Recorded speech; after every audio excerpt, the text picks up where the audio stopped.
Now, thanks to 90 Mile Wines and Anytime Fitness Glenelg, it's Chewing the Fat with Bevan Jones. Well, g'day and welcome to another edition of Chewing the Fat. Bevo here today down at the lovely Lara Cafe down here in Burnside, and I'm joined by absolute royalty, one of the greatest West Indian cricketers of all time. He played 102 test matches, 227 ODIs, he scored 13 hundreds and 27 50s and took 114 wickets, averaged 36.5 with the bat.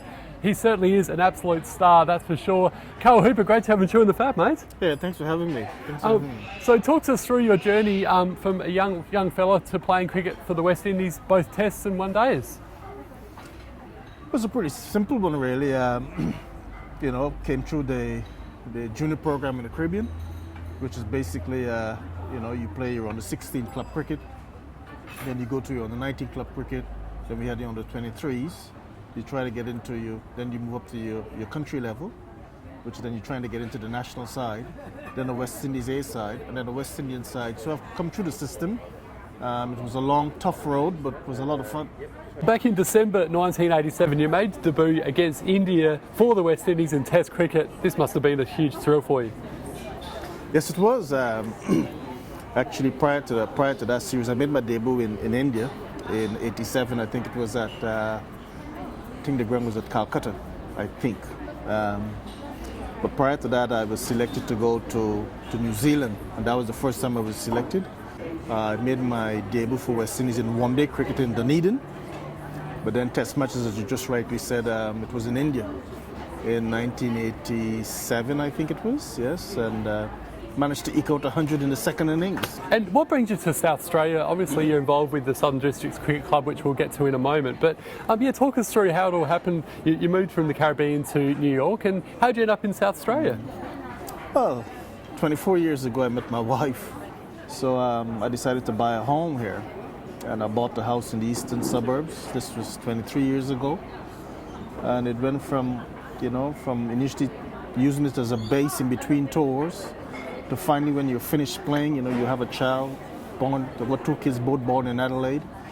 Then their schooling started here. Next thing you know, it becomes becomes home.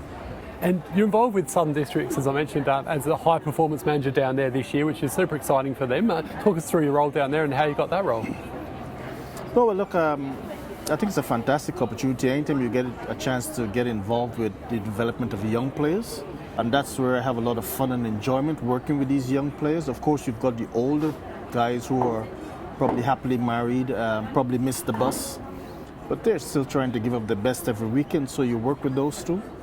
But I think it's a fantastic opportunity, and actually I think that's where probably most of the work that needs to be done when you're coming through actually the junior ranks, trying to play a bit of district cricket, trying to get up into your state side. That's where the work needs to be done. And let's talk about your career.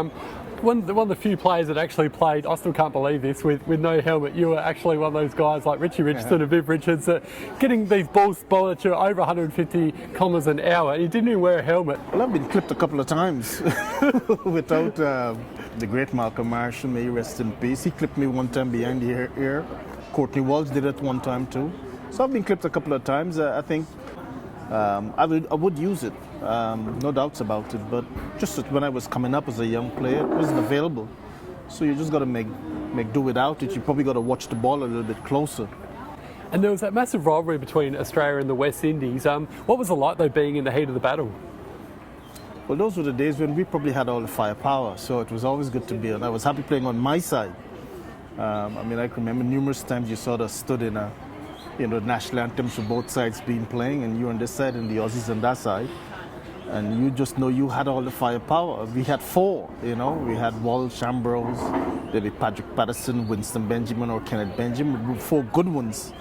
And you just know sometimes the Aussies was always, you always felt as if you were in for a battle. They were tough, but you know that they would eventually succumb to the to the firepower that we had. And then we had some great players. When you look at players like Viv Richards and Desmond Haynes, even after those two went off, you had Brian Lara coming through.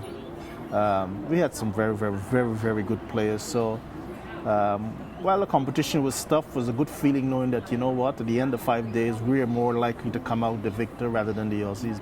And this is one question you've probably been asked before, but who was a better player out of Brian Lara and Viv Richards, and why? I think Brian probably was more driven by the records, maybe, while Viv was probably a little bit more for the entertainment. So Brian was the sort of bloke who probably was keeping an eye on what Ponting was doing across the pond or what Sachin was doing in India. So he knew exactly how much runs he was behind him and so on, which there's nothing wrong with that. I mean, you got to, whatever drives you or whatever rocks your boat, you use it. Whereas Viv, I don't think he cared about the records. All he wanted to do was to win and dominate. So as far as he was concerned, it was about this game. So if 125 was going to be enough to win the game, that's what he'll get. He wouldn't be thinking, okay, you know, Javed Mian, I'm 65 runs behind him, let me try and get that extra. He wasn't like that. But I would have thought, in my book, Viv was probably a little bit more intimidated, a little bit more imposing, because I've batted with both players in the... Viv maybe not in his prime, but even then he was so intimidating, and I've batted with Lara in his prime, and I just thought that Viv, because of just the aura, the hold that he had on the opposition. But then again, you can't look past Brian Lara's record. I mean, a man that's scoring triple hundreds and got a 400 in it. It's just crazy. I mean, his figures are phenomenal. You know? There were some great battles over the years, and obviously the one with Michael Bevan scoring that four off the last ball with Roger Harper as well. And, I was the bloody suckers feeling that long on, and the ball probably passed, I don't know, a couple of yards just to the right. If my hands were only longer, or if it was a little bit quicker, might be able to stop it. I think they needed 3 of the last ball or 2 or whatever. But if I had stopped it, we would have won. Now, some people say that you're one of those players that could have done even better. You averaged 36.5 in Test cricket, and you're one of the most gracious players that ever played for the West Indies and cricket in general as well. How do you feel about that criticism for people saying that you maybe should have averaged maybe over 50 or 60? Am I satisfied? The answer is no. Could it have been better? Hell yeah. Always could be better. In the nets a lot of times, rather than maybe paying attention to my primary skill, which was batting, I found myself maybe you have a bat, you bat for your 10-15 minutes, and then you were encouraged to take the ball and then bowl for the duration of the session. So if that session was going to be for 2.5, 3 hours, you bat for 15-20 minutes, and you found yourself the other 2 hours and a bit, you're bowling. And what I probably should have done was supplement that with maybe after the net session was over, maybe in between tours, pay a bit more attention to my batting. I didn't. And the next thing too, I suppose, is that as a young cricketer coming through the ranks, the fact is, my parents had no interest in me as a cricketer.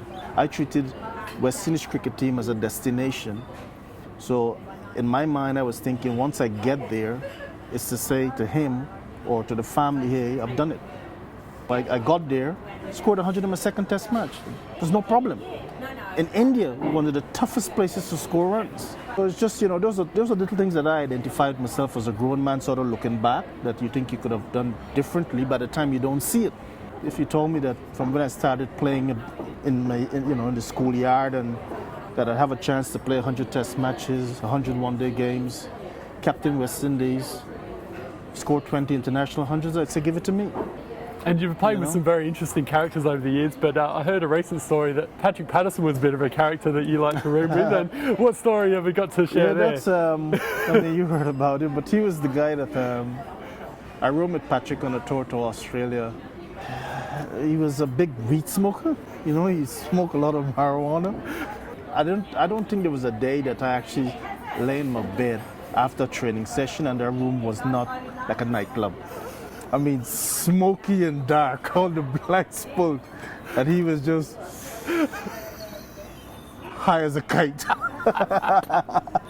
Well, Carl Hooper, West Indies great. It's been an absolute pleasure having you on Chewing the Fat today, mate. Thank you. Thank you so much. Thanks to Jeff for filming for us, and Lara Cafe for letting us film down here as well. Thanks, guys. Get on down here to the cafe at Burnside and say hi, and to get yourself a good bite to eat and a coffee.